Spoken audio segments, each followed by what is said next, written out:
Joining me outside the LSU locker room, Gordy Rush, Jacob Hester, LSU with a big 19-3 win over Mississippi State. But there's a little bit of a dark cloud over this game now with what happened with 6 minutes to go, and Devin White was tossed from the game, Gordy. And this, of course, has huge implications on the next one. You know, actually this summer, I was sat in Birmingham. They had all the radio people up there. And to think that the confirmation process, you've got 3 retired officials in a chair.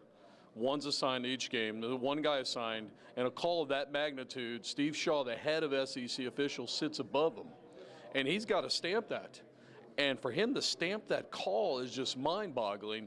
And the impact, and I know you don't look at the impact when you make that decision, but now Devin White will miss the first half of the Alabama football game. It's really a poor call, and it's amazing to me that Birmingham confirmed it. I know about standing behind your officials, but that wasn't targeting. Well, and from your perspective, Jacob, you know, letter of the law of what is constituted targeting. If the face mask touches the other player's face mask, does that by itself, is that targeting by itself? Not if it's the second thing that hits. The hands hit first, and then the top maybe grazes the bottom of the helmet. That was not targeting. I don't care what rule you look at. That was not targeting, and it was really a play. Now that you look at it, yes, you don't think it's that big of a call in the second half of a game where LSU's in control. The best defensive player in the country is about to miss the first half against the #1 team in the country. It's a huge call. It's not targeting. No way. No matter how you look at it.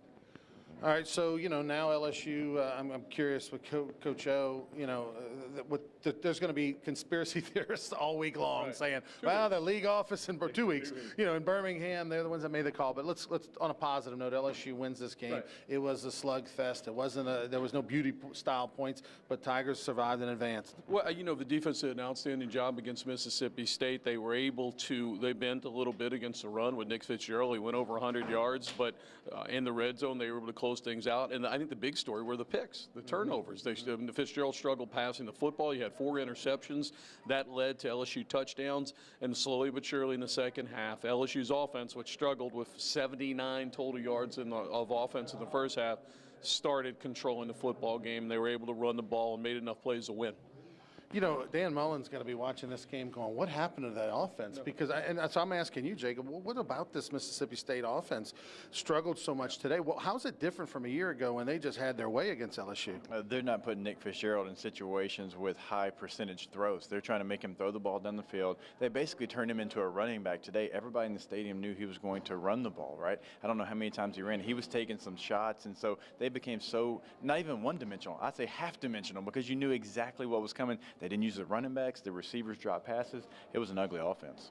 For LSU, it wasn't a banner day offensively, but again, Cole Tracy continues to be the MVP. Yeah, you'd like to score in the red zone, but here's the deal. You didn't turn the football over. You converted. You kept putting points on the board, and you let that defense play football. Now, against Alabama, you're going to probably have to punch a couple in if you punch something in if you get down there, as good as they are. But you'll take it tonight. What did Job LSU's do to get done to get to this break? 7-1. 7-1 sets up a monster matchup in 2 weeks.